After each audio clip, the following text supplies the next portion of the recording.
ये आकाशवाणी रायपुर है। छत्तीसगढ़ी समाचार बुलेटिन के संग रामेश्वरी बघेल के जय जोहार। अब सुनाओ आज के प्रमुख समाचार। राष्ट्रीय स्टार्टअप दिवस के मौका में भारत मंडपम में करेगी इस कार्यक्रम के आयोजन, प्रधानमंत्री होइन शामिल। धान खरीदी में भारी गड़बड़ी के आरोप में प्रदेश के 12 जिला के समिति प्रबंधक और 38 कर्मचारी मन पर कार्यवाही। और 23 ले 25 जनवरी तक नवा रायपुर के पुरखौती मुक्तांगन में होही रायपुर साहित्य उत्सव के आयोजन। अब समाचार विस्तार ले। राष्ट्रीय स्टार्टअप दिवस के मौका में नई दिल्ली के भारत मंडपम में कार्यक्रम के आयोजन करेगी। जी हां, प्रधानमंत्री नरेंद्र मोदी हकीन है कि सिर्फ 10 बछर में स्टार्टअप इंडिया क्रांति बन गए है। भारत आज दुनिया के तीसरा सबले बड़का स्टार्टअप तंत्र है। भारत के युवा आज समस्या के समाधान करे बर चेत लगावत हैं।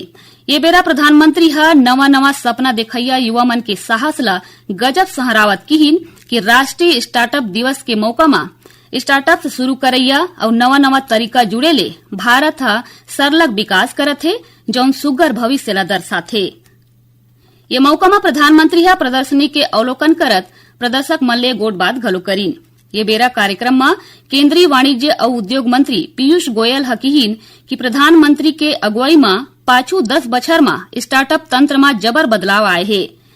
बछर 2016 में सिर्फ 400 स्टार्टअप रहीन, जेकर संख्या अब 2 लाख ले ज्यादा हो गए है। सुनैया मन ला बता दन कि प्रादेशिक समाचार एकांश के समसामयिक विषय पर आधारित कार्यक्रम बातों बातों में केंद्र सरकार डहर ले चलाए जावत स्टार्टअप इंडिया ऊपर केंद्रित रही। एकर तहत जसपुर जिला के जसप्योर ब्रांड के जानकारी दे जाही। एकर प्रसारण काली 17 जनवरी के आकाशवाणी केंद्र रायपुर ले एफएम और प्राइमरी चैनल में बिहनिया 9 बजे ले करे जाही। इला छत्तीसगढ़ के जम्मू आकाशवाणी केंद्र रिले करही।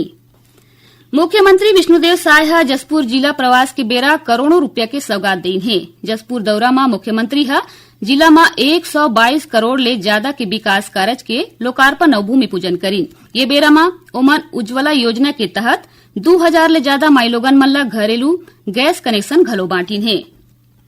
ये दौरान मुख्यमंत्री बगीचा विकासखंड में करीबन 2 करोड़ 43 लाख रुपया के लागत ले बने 30 बिस्तर के सामुदायिक स्वास्थ्य केंद्र के लोकार्पण करीन। ओमन एला वनांचल और विशेष पिछड़ा जनजाति पहाड़ी कोरवा के संगे करीबन 2 लाख के आबादी बर जीवन रेखा बताइन है। बता दन कि स्वास्थ्य केंद्र के संचालन बर 100 मेडिकल और पैरामेडिकल स्टाफ के स्वीकृति घलो दे जा चुके है। मुख्यमंत्री यही परिसर में बड़े स्वास्थ्य शिविर के घलो शुभारंभ करीन, जेमा न्यूरो, नेफ्रोलॉजी, हड्डी रोग, स्त्री रोग, ईएनटी, प्लास्टिक सर्जरी के संगे विशेषज्ञ डॉक्टर मन हजारों लोगन के जांच करके निःशुल्क दवा बांटीन है। धान खरीदी में गड़बड़ी करे के आरोप में प्रदेश के 12 जिला के समिति प्रबंधक और धान खरीदी ले जुड़े 38 जन कर्मचारी मन पर कार्रवाई करे है। 3 कर्मचारी मन के खिलाफ केस और 31 कर्मचारी मन के खिलाफ निलंबन कार्यवाही करेगी। उन्हें 1 जन कर्मचारी के सेवा समाप्त, संगे संग 3 जन आने कर्मचारी मन ला उनकर कारज ले अलगाए गए है। ओती कस्टम मिलिंग में भारी गड़बड़ी पाए जाए में मुंगेली जिला प्रशासन जबर कार्रवाई करत जिला के 14 ठान राइस मिल ला सील कर दे है। संगे संग 12,000 कुंटल ले ज्यादा धान घलो जब्त करेगी। बता दन कि जिला के कलेक्टर कुंदन कुमार, पुलिस अधीक्षक भोज राम पटेल, एकर संगे संग राजस्व, पुलिस और खाद्य विभाग के संयुक्त टीम जिला भर के आने राइस मिल में औचक निरीक्षण करिस, जिहा जांच में भारी गड़बड़ी पाएगीस।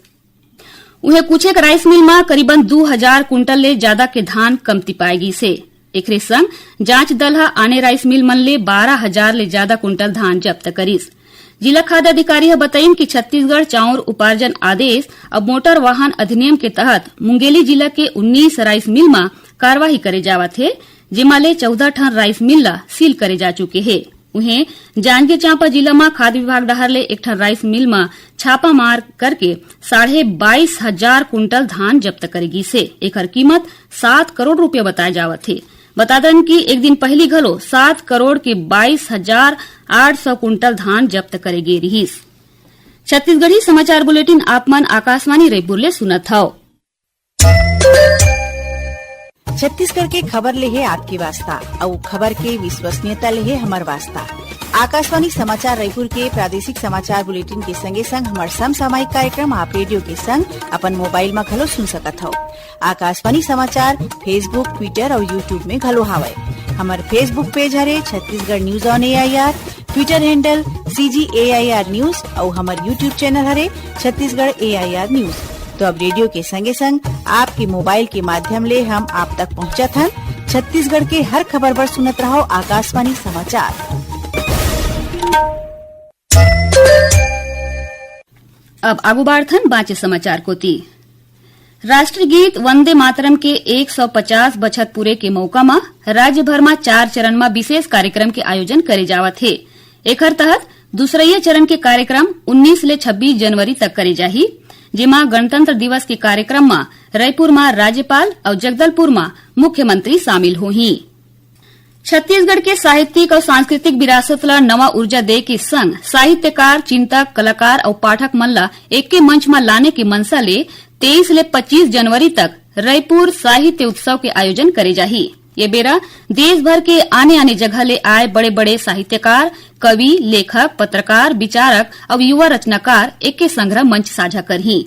कार्यक्रम के बेरा साहित्यिक संवाद, पुस्तक विमोचन, विचार मंथन, सांस्कृतिक प्रस्तुति और कला प्रदर्शन करे जाही। ये कार्यक्रम नवा रायपुर के पुरखौती मुक्तांगन में आयोजन होही। बता दन की साहित्य उत्सव बर अब तक 4000 ले ज्यादा पंजीयन हो चुके हैं और एकर प्रक्रिया सरलग जारी है। और यही दिन साहित्य उत्सव में पुस्तक मेला घलो लगी। उन्हें रायपुर साहित्य उत्सव के तैयारी ऊपर एक नवा रायपुर में महत्वपूर्ण बैठका आयोजन करेगीस, जिसमें कार्यक्रम के संचालन ऊपर विस्तार ले गोट बात होइस। बैठका में ये फैसला लेगीस कि साहित्य उत्सव के आने सत्र के संचालन बर एक विशेष सहयोग टीम गठित करे जाही, जेमा हर सत्र बर अधिकारी नियुक्त होही जो कार्यक्रम ले जुड़े आने जिम्मेदारी संभालही। महासमुंद पुलिस 3 जन अंतर्राज्यीय गांजा तस्कर मन ला गिरफ्तार करे है। ओडिशा निवासी तीनों आरोपी मन ले 75 लाख रुपया के 150 किलो गांजा जब्त करेगीस। गिरफ्तार आरोपी मन ला कोर्ट में पेश करके न्यायिक रिमांड में भेज दे गए है। बीजापुर जिला में सुरक्षा बल मन माओवादी मन के लगाए गए 2 ठन आईडी बम बरामद करी। मद्देर थाना इलाका के सोमनपल्ली बंदे पारा के रद्दा में माओवादी मन 10-10 किलो के 2 ठन बम लगाए रही है। जिला बेरा रहत बरामद करके बम निरोधक दस्ता मौका में नष्ट कर दीस। उन्हें कोंडा पड़गू इलाका में घलो गड्ढा में लुकाए गए आने माओवादी जिनिस बरामद करे गए है। राष्ट्रीय राजमार्ग 53 में आरंग के तीर सड़क हादसा में बाप बेटा के संग एक परिवार के 3 जन की मौत हो गए। जानकारी ले फटफटी में सवार होकर तीनों जन पारा गांव तीर महानदी डहर जावत रहीन है। यही बेरा आगू डहर ले अवैया एक ठन ट्रक अपन चपेट में ले लीस। सबो मृतक आरंग के बागेश्वर पारा के रहैया बताए गई। सूचना मिलते पुलिस मौका में पहुंचीस और शव ला पोस्टमार्टम पर भेज दे है। वहीं घटना के बाद ले ट्रक चलैया मौका ले भाग गईस। पुलिस गाड़ी ला जब्त करके आगू की कार्यवाही में जुट गई है। आज रतिहा 8 बजे आकाशवाणी केंद्र रायपुर ले भारत सरकार के जैविक खेती ला बढ़ाए के उद्यम पर एक ठन विशेष कार्यक्रम के प्रसारण करे जाही। जिला छत्तीसगढ़ के जम्मू आकाशवाणी केंद्र एक के संग्रह रिले करही। नवा रायपुर में 3 फरवरी ले ओपन गोल्फ चैंपियनशिप प्रतियोगिता के आयोजन करे जाही। Professional golf tour of India और खेल मंत्री अरुण साव आज संयुक्त रूप ले छत्तीसगढ़ ओपन गोल्फ चैंपियनशिप के आयोजन की घोषणा करी है। ए बेरा खेल मंत्री अरुण साव बताई कि ये प्रतियोगिता में विजेता खिलाड़ी मन ला 1.5 करोड़ रुपया के इनाम दे जाही। आखिर में प्रमुख समाचार एक गांव फेर। राष्ट्रीय स्टार्टअप दिवस के मौका में भारत मंडपम में करेगी इस कार्यक्रम के आयोजन। प्रधानमंत्री होइन शामिल। धान खरीदी में भारी गड़बड़ी के आरोप में प्रदेश के 12 जिला के समिति प्रबंधक और 38 कर्मचारी मन ऊपर कार्यवाही। और 23 ले 25 जनवरी तक नवा रायपुर के पुरखौती मुक्तांगन में होही रायपुर साहित्य उत्सव के आयोजन। एकरे संग छत्तीसगढ़ी समाचार बुलेटिन इहे सिरावत है। जय जोहार।